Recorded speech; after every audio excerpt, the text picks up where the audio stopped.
My previous video was about the nightlife in St. Petersburg, Florida.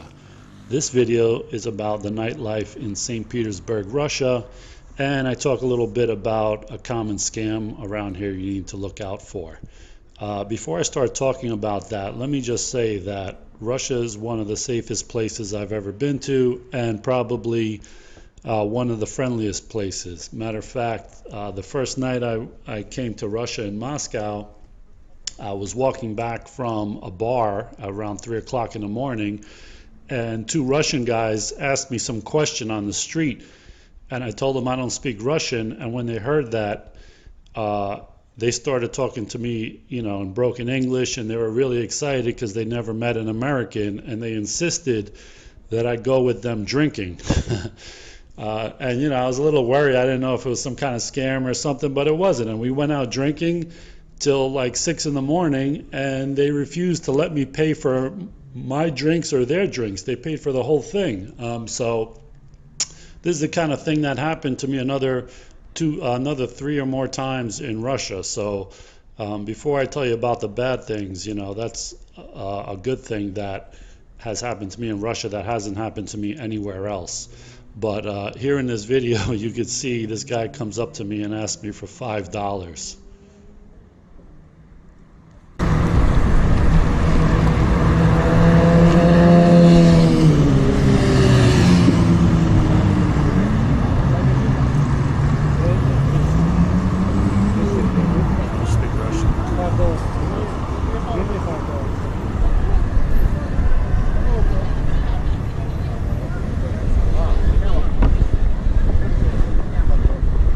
So this was no big deal. A guy asked me for money. I thought what was funny about it was, he's like a Russian drunk looking guy. And when I told him I didn't speak Russian, it seemed like the only English words he knew was "give me $5," which is, more than I speak Russian, obviously. But it's kind of funny that he asked for $5 and not for $1, or if I can spare some change or something like that. So he was pretty ambitious, I guess, or optimistic.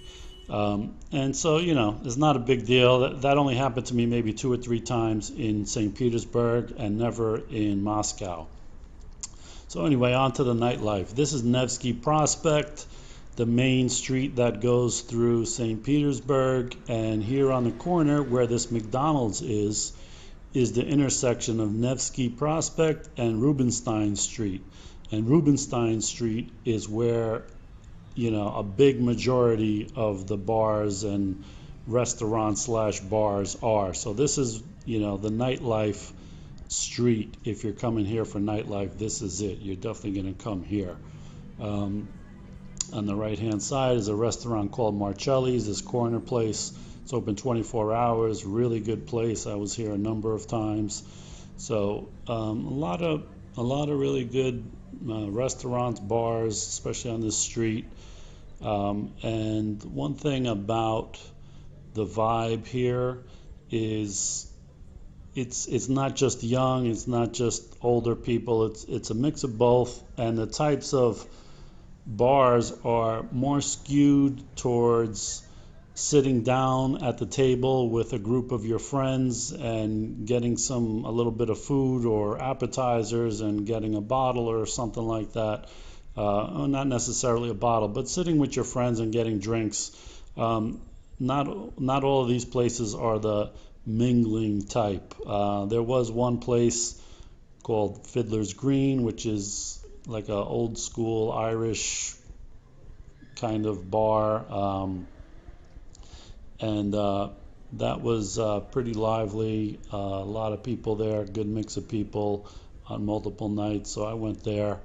But this whole block really has something for everybody, whether you just want to sit with your friends or you want to mingle with people. I didn't really see any nightclub like dance disco kind of club, although there is one called Rossi Club, which is on the other side of Fontanka River. It's about a 10-minute walk from Rubinstein Street if you want to go see a club with dance music and that kind of thing.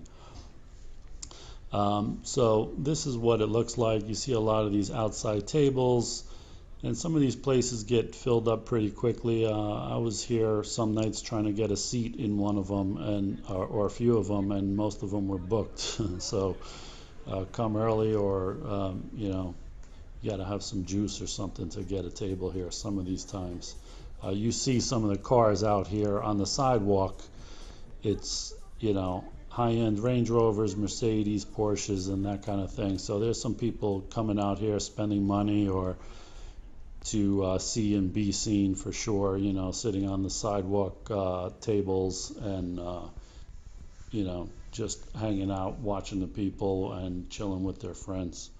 Now, about the scam out here, it's basically one or two girls tries to get your attention on the street, pretend she's interested in you, and then tries to take you to some small little bar on some side street or restaurant where they have a deal with them that they bring people there and they charge you outrageous prices. They don't show you a menu or the prices. The girls order all kinds of stuff, and then they leave, and then you stuck with some huge, $500 or $1,000 bill, and there's a big bouncer there that won't let you leave until you pay.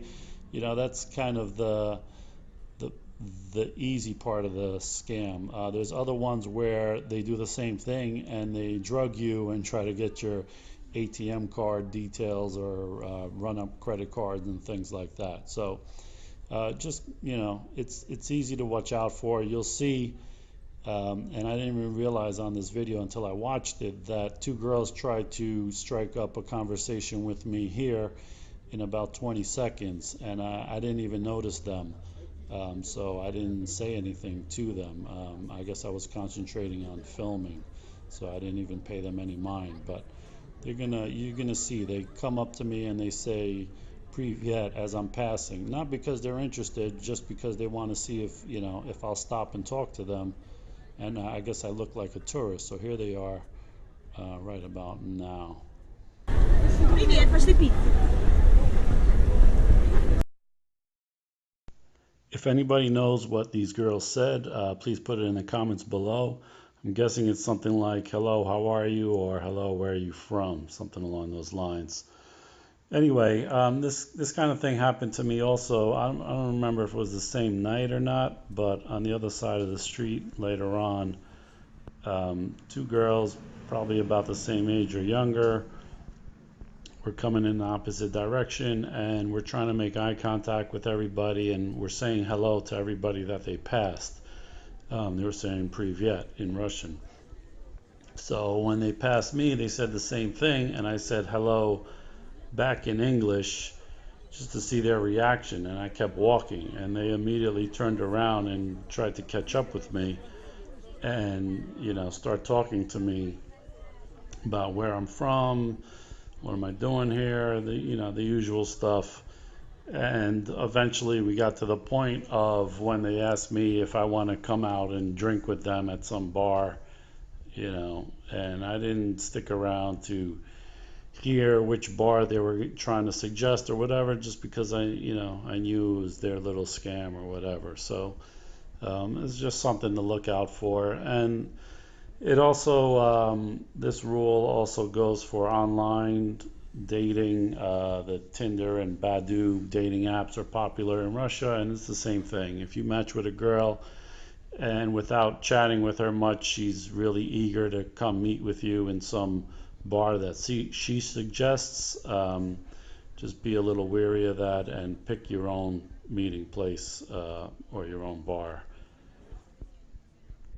And like I said in the beginning of the video, I'm not trying to scare anybody away from Russia, just trying to give you a little warning about that. But the rest of it is, like any other place.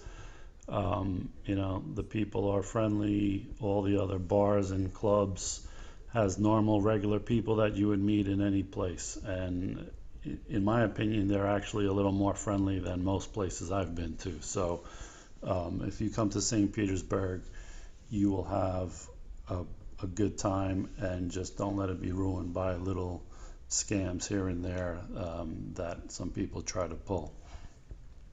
So this is what it looks like in St. Petersburg on the famous Rubinstein Street, with all the bars and well, not really clubs, but bars and kind of restaurant places. And so this is my whole video, and thanks for watching. And if you liked it, give it a thumbs up. And if you haven't done so already, subscribe to my channel, and I'm going to be putting out some new videos soon, so keep an eye out for them. Thanks for watching.